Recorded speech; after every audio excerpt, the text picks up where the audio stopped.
Hey folks, I have the Glock line of 40 Smith & Wesson here. I do not have the G22 here because I've reviewed that before and I don't have it with me. But these here are on loan from Glock. I'm about to send them back. This is the G27, which is the same thing as the G26, the 9mm. This is the 40 version of it. This here's the G23, which is the same as the compact G19. And this is the G35, which is the same thing as the long slide G34. Almost the same exact pistols, very little difference. There's of course the bore and chamber are different, and the springs are different, and the ejector is different angle, different picking up the cartridge, and there's a few other small differences, but for the most part it's the same exact thing. Now, one thing that's a little bit different with the earlier versions of Glock, the earlier generations of the 40 Smith & Wesson, which would be the Gen 2 and Gen 3, those 40 Smith & Wessons were based on the 9mm frame. They changed that up. They had some issues with it. There's a lot of growing pains. They added a third pin. Back then, the 40s were the first to get the third pin. And the 40 is a lot of pressure. It's a lot of slide speed for them to try to slow down in the 9mm frame. So what they ended up doing here with the Gen 4 is they built the 40 Smith & Wesson and built the 9mm on the 40 Smith & Wesson frame. So this here's a little bit sturdier, and the 9mm is a little bit sturdier because it's built on this frame. Now, what happened back in the day when the FBI was switching from the 10mm, they were interested in the 10mm, and all of a sudden they switched up overnight to the 40, and a lot of people were rushing the 40 to market. Glock had the 10mm, but they wanted a smaller frame. The only other frame that they had was the G17 line, the 9mm line, so they kind of rushed this 40 to market so that they could get it in the hands of the FBI and everybody else first. They wanted to be first. And when they did that, they compromised a little bit of I don't want to say durability, but they did compromise a little bit in getting that to market as fast. Whereas other companies, they didn't get it as fast, and their 40s were a little bit more robust. Now, I say that with a grain of salt because the G22 and all those, they are still excellent pistols, but they did have a little bit of growing pains. Everything's been resolved with this, the Gen 4s. The issues with the lights, pretty much any issue at all, it's all been resolved. Now, the G35 right here, it's 8.74 inches long, and the barrel length on it is 5.31 inches. So this here's a little bit sturdier, and the 9mm is a little bit sturdier because it's built on this frame. Now, what happened back in the day when the FBI was switching from the 10mm, they were interested in the 10mm, and all of a sudden they switched up overnight to the 40, and a lot of people were rushing the 40 to market. Glock had the 10mm, but they wanted a smaller frame. The only other frame that they had was the G17 line, the 9mm line, so they kind of rushed this 40 to market so that they could get it in the hands of the FBI and everybody else first. They wanted to be first. And when they did that, they compromised a little bit of I don't want to say durability, but they did compromise a little bit in getting that to market as fast.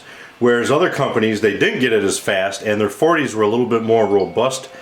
Now, I say that with a grain of salt because the G22 and all those, they are still excellent pistols, but they did have a little bit of growing pains. Everything's been resolved with this, the Gen 4s. The issues with the lights, pretty much any issue at all, it's all been resolved. Now, the G35 right here, it's 8.74 inches long, and the barrel length on it is 5.31 inches. The height of the grip is 5.43, which is the same as the G22. The G35 is just a G22 frame and magazine with a long slide on it. There's really no other differences. There's, I mean, of course the barrel's longer and all that. Few little differences in parts, but it's same exact frame and same width, same everything. It's 1.1 inches wide, which is all the standard frame.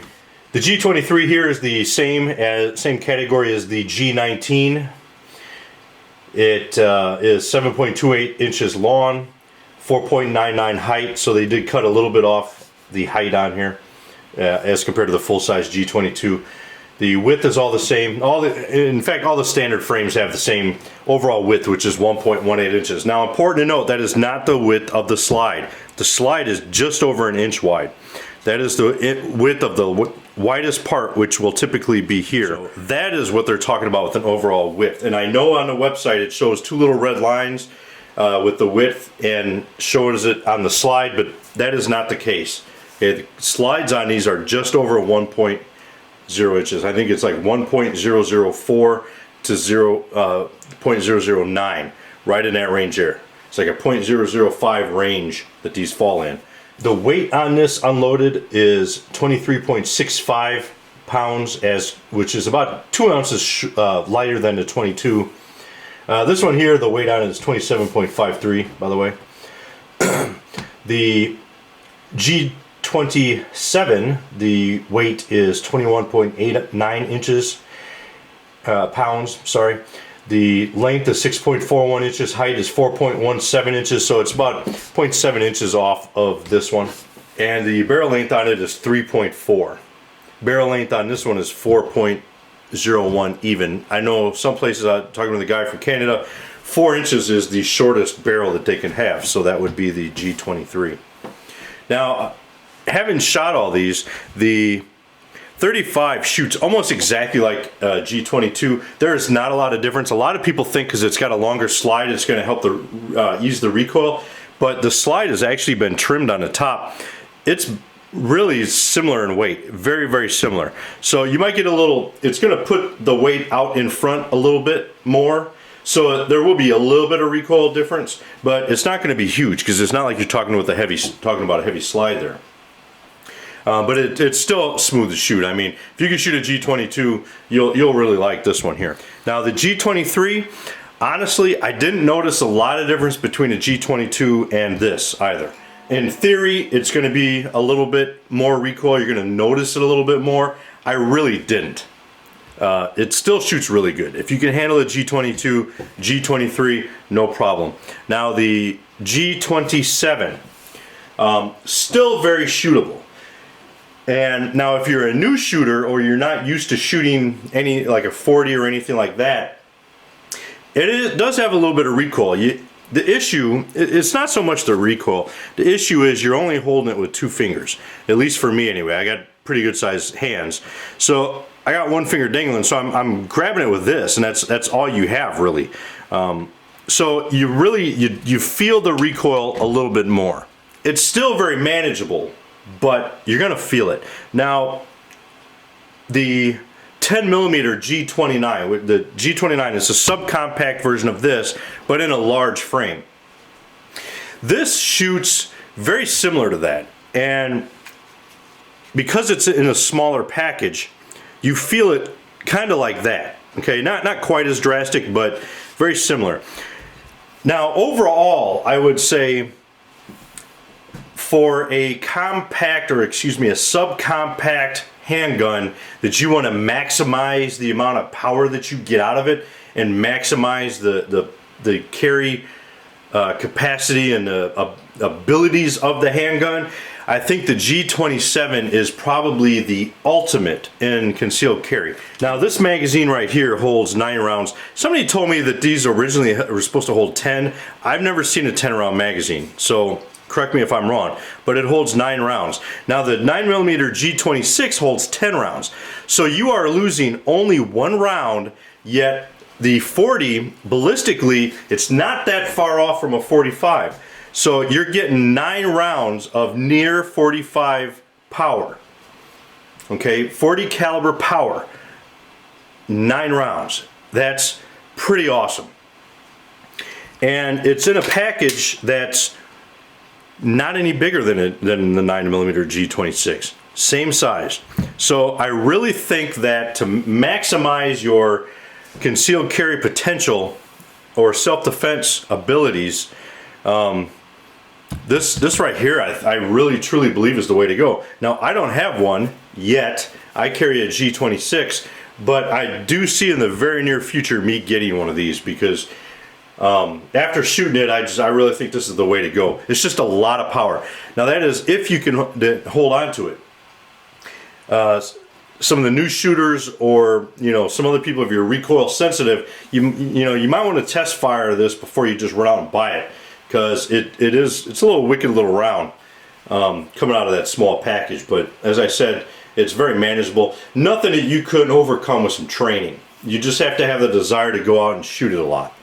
But I really like this. It's a really sweet little deal. G40s. This one here holds 13 rounds. The 9mm version of it holds 15. So you're only losing 2 rounds out of this as compared to the 9mm. And the same with the G22 and G35. This magazine holds 15 rounds. That's only 2 short of the 9mm, and it's about twice that of a 1911. So you have, in a full-size G22 or G35, you have almost as much power as a 45, but you have twice as many rounds. So really sweet deal. I've become a huge fan of the 40, and I was resistant to it for a long time. I'm kind of a black and white guy, not a lot of gray. And the way you kind of look at it, you got the 45 to 9mm. The 40 is kind of like in that gray area. It's in between, or at least in my little OCD mind, that's kind of how I thought of it. It's a compromise round. That's kind of what I thought of it. But now after shooting it and becoming familiar with it, it's really an outstanding caliber. I really like it. And now that they have it in this beefier frame, it's not going to have the wear and tear of the previous generations. This frame here is going to hold up a little bit better in the long run, or a lot better in the long run, however you look at it. So anyway, if you have any questions or anything, let me know. Semper Fi.